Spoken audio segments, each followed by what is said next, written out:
Father Rich. I'm here back in the dining room of the Rectory of Our Lady of Peace, in front of some random things, but several of which St. Jude, this statue, his feast was just about 2 weeks ago, St. Catherine of Siena.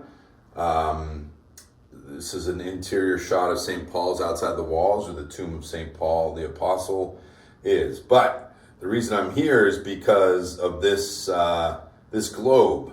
It was the thing I thought of when it came to, and this is part of one of those, I don't remember what they're called, but they're a unique way of keeping temperature by the beads and, how they float in the water.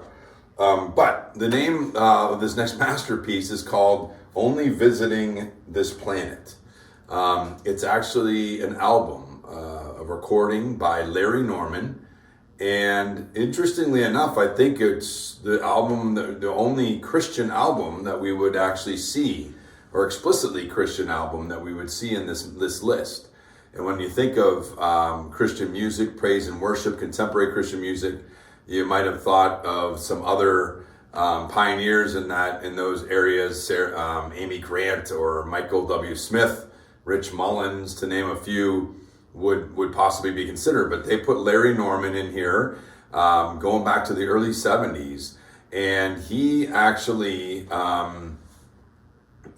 did a unique thing. He wanted to bring rock and roll together with the Christian message.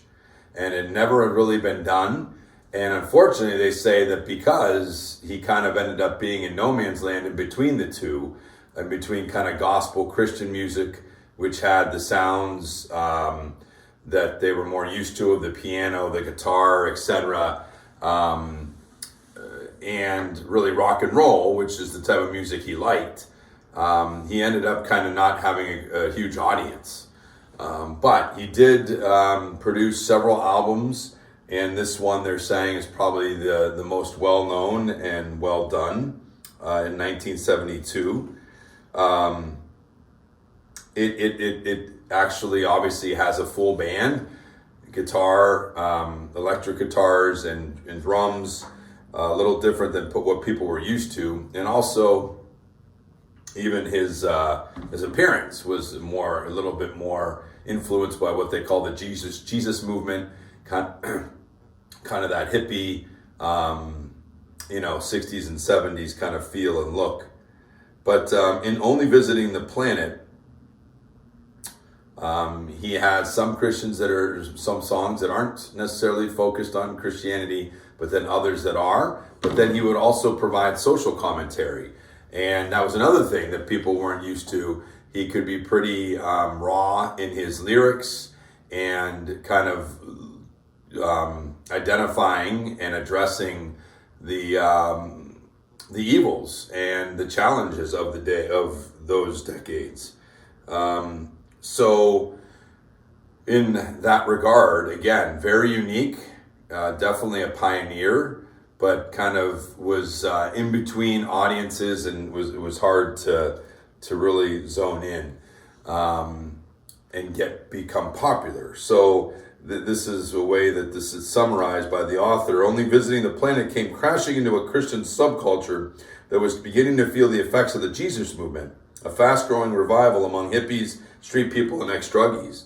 The traditionalists, who sought to keep guitars, drums, and any kind of modern sound out of the church, were fighting a losing battle against a younger generation who wanted to use the music they loved to sing about the God that they loved. Norman was at the forefront of this movement, and his songs were an example of how music could be relevant and up to date, while at the same time espousing a traditional evangelical theology. Clearly, Norman was less interested in inspiring and entertaining the faithful than in sharing the answers he had found with non-believers. Sadly, he was never fully embraced by either camp. He was too sacred for sinners, and he made the saints squirm uncomfortably. So he forged his own artistic path. So they go on to tell about him. He was born in Texas in the late 40s. He was exposed to the Christianity and kind of the music of the Baptists and Black Pentecostals, and that had a big influence on him. He was at the age of 9 already trying to write rock and roll music, but also showed the influence of Christianity.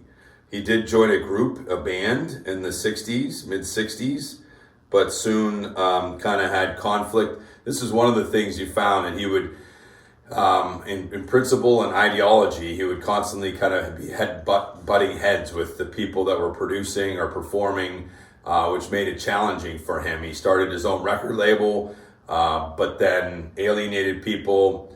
The record labels he tried to work with of others didn't always work out. So there was a lot of that kind of going on. But the trilogy that Only Visiting the Planet was part of, the first one was Only Visiting This Planet. And so obviously the last lyric of the last song, I believe, is where it gets its name. What a mess this world is in. I wonder who began it. Don't ask me. I'm only visiting this planet. And that comes from a song called Reader's Digest.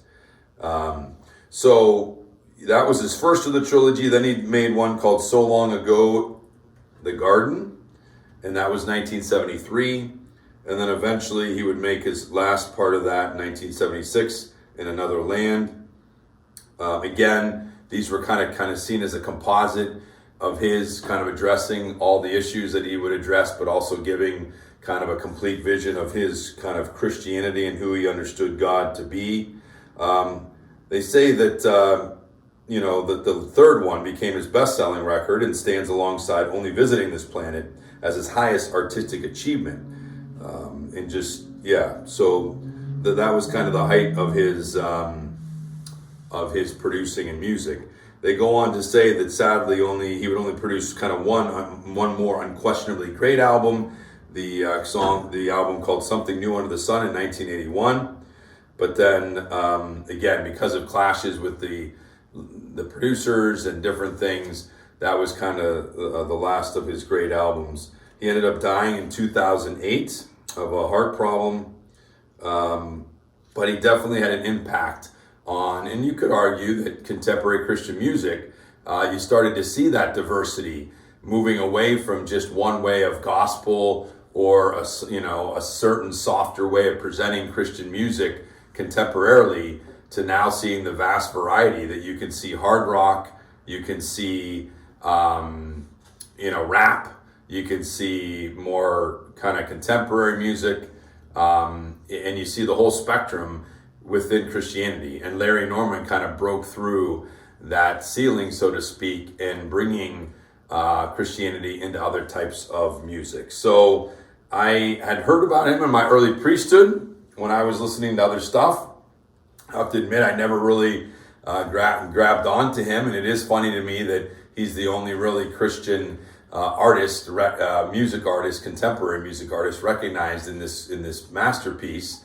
But certainly appreciate, again, the pioneer that he was. So thank you for joining me. Have a great day. Our next masterpiece, number 66, will be Symphony number 3, The Symphony of Sorrowful Songs by Henryk Górecki.